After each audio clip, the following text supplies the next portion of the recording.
Welcome to the Daily Shift, this very special installment of 21 Days to Have a Stress-Free Holiday Season. I'm your host and your bestie, your GPS for Success, Raquel. So if you're new to me, hi there. I'm so excited that you're here. If you missed day one or the pre-video, you can go ahead and check the link. It's going to give you the link of where everything's getting hosted all together in the playlist for ease of reference. And so the way I'm doing this is really incorporating three things that work all the time. And so every day we're going to be having the daily mantra. And then I will give you a journaling prompt that's connected to the mantra. And then we'll do an EFT. So why is the mantra so important? Think of it like your affirmation, right? We're made in the image and likeness of God, which means that he never does anything without saying it first. Even if you don't call it God, we are created to activate realities through our speech. And so the words of intention are seeds. They matter because they become matter. And the more you say them, the more then you will believe them. And the more it's like a seed inside of you. And eventually there will be a harvest. And so we're doing the daily mantra. Secondly, we do the journaling because it helps to start to release any negative, emotions, thought patterns, even experiences.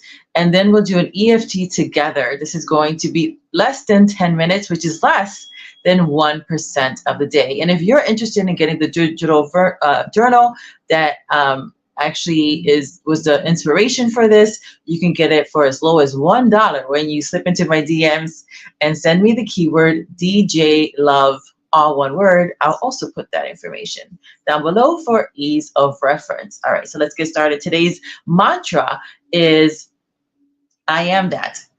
I am patient with myself. Say it with me. I am that. I am patient with myself. And there's a reason why I start with I am that. I am that. I am patient with myself. And so what is your journaling prompt?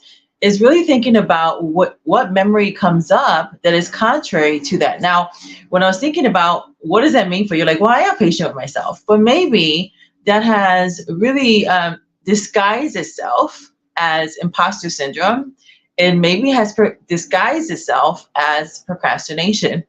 Maybe it has disguised itself as some other thing when you are not patient with yourself. Maybe you are a critical thinker and that's your gift, and your gift, critical thinker, is to punch holes. I mean, you save us a lot of time, money, energy, and focus. And so if you turn that inward, you can end up then not being patient with yourself because you want things done right the first time, which is why you're slower to finish something off. But then you can get impatient when you're not getting the result that you want. Or maybe you're a dominant energy or a natural born leader. And so you have this big vision and you're not getting the results that you want as fast because you like fast results. And so maybe that's coming up for you. Or it could be maybe you're an influencer, right? So you might be in squirrel mode because a lot of things interest you. And then you're like, wow, I was not patient enough. And I said yes because of FOMO.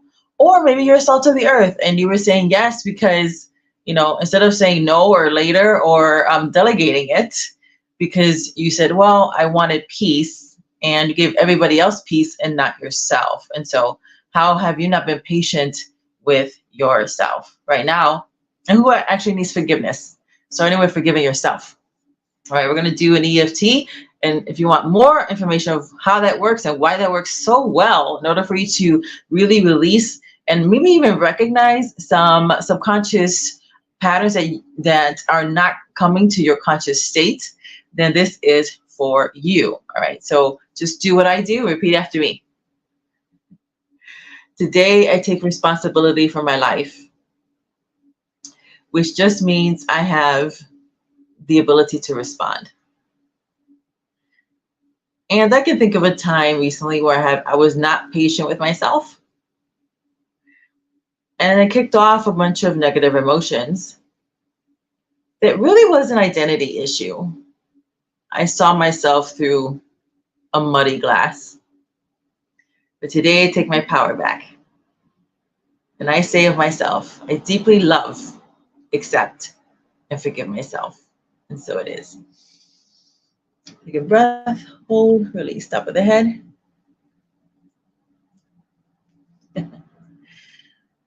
I can think of a time recently where I was not patient, and maybe that was even today. And when I am not patient with myself, I don't get the results that I want.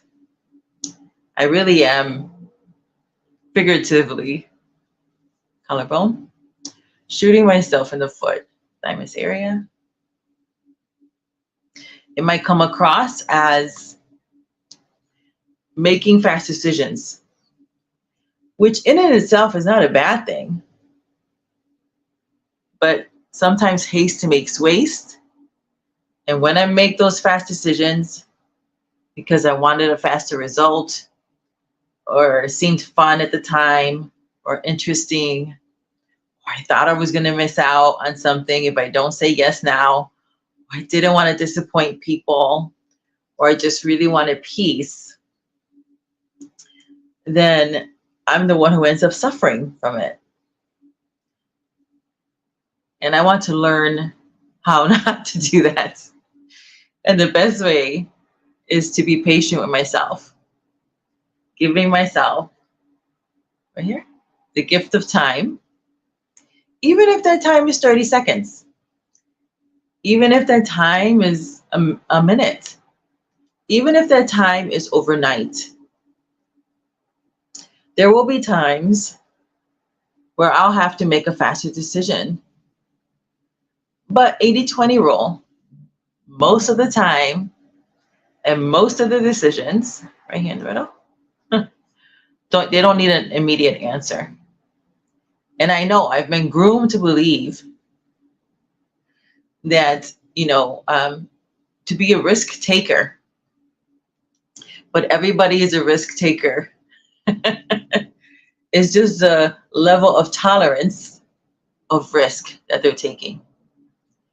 And maybe I've been premature in taking some risk instead of using wisdom. And that shows up as also analysis paralysis, because I want to make the right decision, and so I'll go slower. It's my gift.